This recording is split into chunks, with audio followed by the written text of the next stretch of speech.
Hello people of Nepal and India. As we all know, जो tragic incident Nepal में हुआ है 26 तारीख को, कोला रिवर फ्लड हो गई और उसकी वजह से बेहद खतरनाक तरीके से जान और माल की हानि हुई है।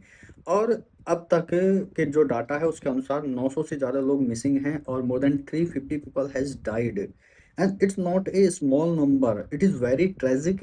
एंड मैंने ये वीडियो बनाने के लिए थोड़ा समय लिया, मैं सिचुएशन को समझना चाहता था 26 तारीख को बाढ़ आई और आखिर ये हुआ क्यों।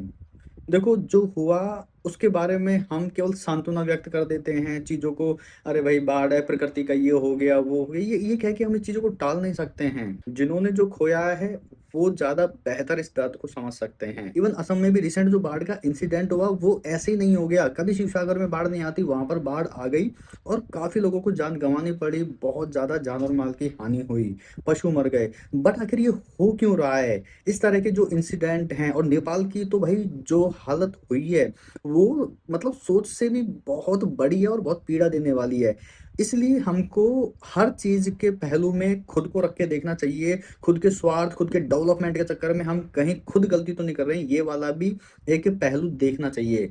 तो according to BBC article, scientist क्या कह रहे हैं वो मैं आपको बता देता हूँ कि सिंपली क्या हुआ है। तो ग्लेशियर जो हिमालय का है उसका एक बहुत बड़ा हिस्सा टूट के कोला नदी में गिर गया, और उस नदी में जैसे वो एकदम से गिरा तो उसका पूरा पानी फ्लड होके आ गया। अब वो ग्लेशियर टूटने का क्या कारण है? तो पहला कारण ये है कि हिमालय टेक्टोनिक प्लेट से जुड़कर बना है। दो टेक्टोनिक प्लेट्स आपस में टकराती है, उससे हिमालय का निर्माण हुआ है, और हर साल ये आपस में टकरा के थोड़ा थोड़ा ऊपर होते जा रहा है, जिससे वहां पर भूकंप जैसी हालत होती है, वो भूकंप आता है और उसकी वजह से वहां पर वो स्लाइड होके गिर गया। पहला ये है। दूसरा, क्लाइमेट चेंज। कोई बात ही नहीं करना चाहता इस बारे में कि हम ह्यूमंस इतने स्वार्थी हो गए कि हम अपने स्वार्थ के लिए लाखों करोड़ों पेड़ काट देते हैं, जिससे गर्मी बढ़ती है, ग्लोबल वार्मिंग का असर होता है, ग्लेशियर रियल में पिघलते हैं, बड़े बड़े हिमस्खलन होके गिर जाते हैं। नॉर्थ पोल में यही हो रहा है। और यहाँ पे भी वन ऑफ सिचुएशन हो सकती है कि हिमस्खलन होने का रीजन है क्लाइमेट चेंज। अब ये बात कैसे मैं आपको समझाऊं कि हम भी कहीं ना कहीं जिम्मेदार हैं, और यहाँ पे भी वन ऑफ द सिचुएशन यही है कि क्लाइमेट चेंज की वजह से ये इंसिडेंट हुआ है। टेक्टोनिक प्लेट वाला भी एक ऑप्शन, लेकिन हम दूसरे वाले को इग्नोर क्यों करें?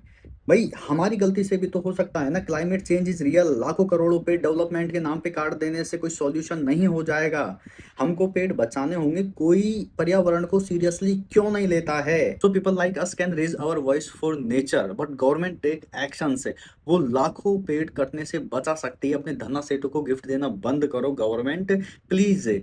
इस तरह के जो इंसिडेंट है वो होने से बच सकते हैं, लाखों लोगों की जान बच सकती है। अगर आपने समय पर एक्शन नहीं लिया तो इससे भी बड़ी ट्रेजेडीज आएंगी और हम कुछ नहीं कर पाएंगे।